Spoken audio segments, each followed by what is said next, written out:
नमस्कार। नवरात्रि का सप्तम दिवस देवी दुर्गा का सप्तम स्वरूप माँ कालरात्रि को समर्पित है और माँ कालरात्रि ये भय को मिटाकर आत्मविश्वास और निडर बनाने का हमें आशीर्वाद प्रदान करती है।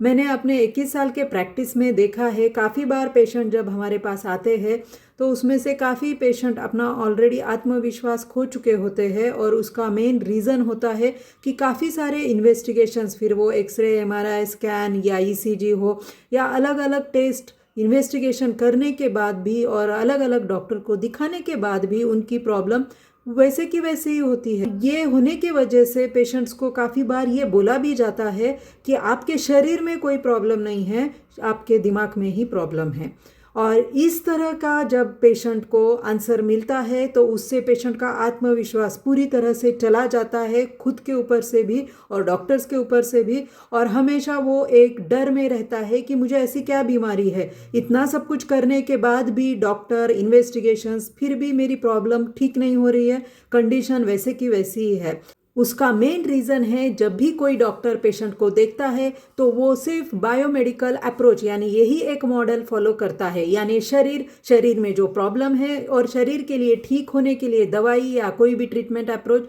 या शरीर को प्रॉब्लम क्या है वो देखने के लिए इन्वेस्टिगेशन, अलग अलग पैथोलॉजिकल टेस्ट हो या कोई भी इन्वेस्टिगेशन।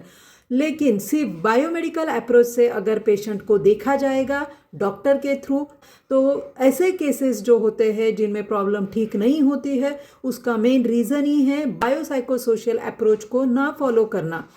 क्योंकि पेशेंट जब हम कहते हैं तो वो सिर्फ इंसान नहीं होता है, इंसान के साथ होता है उसका मन, उसका शरीर और किस तरह से उसकी सोच है, उसका पर्सनल लाइफ हो गया, उसका प्रोफेशनल लाइफ हो गया, उसका सामाजिक जीवन और नज़रिया जो है देखने का हर किसी का अलग होता है। और इन सब चीज़ों का शरीर में जो प्रॉब्लम है उसके साथ साथ डायरेक्टली इम्पैक्ट होता है। फिर वो इम्पैक्ट पॉजिटिव भी हो सकता है और अगर ये अप्रोच फॉलो नहीं किया जाएगा डॉक्टर के थ्रू और पेशेंट के थ्रू भी, तो होगा क्या, निगेटिव ही इम्पैक्ट ज़्यादातर दिखाई देगा। और वो होता है कि प्रॉब्लम तो शरीर में नहीं दिख रही है लेकिन दिमाग में है। और इसी सोच से पेशेंट परेशान होते हैं, भय में रहते हैं और उनका आत्मविश्वास चला जाता है। अगर हम सही मॉडल बायोसाइकोसोशल अप्रोच जो है, जहाँ पे बायोलॉजिकल जो है प्रॉब्लम के साथ साथ साइकोलॉजिकल, मतलब जो एक पेशेंट होता है उसका खुद का एक जीवन और उसका एक सर्कल होता है जिसमें उसका वैयक्तिक और सामाजिक इम्पैक्ट उसके ऊपर पॉजिटिव निगेटिव होता रहता है, तो डेफिनेटली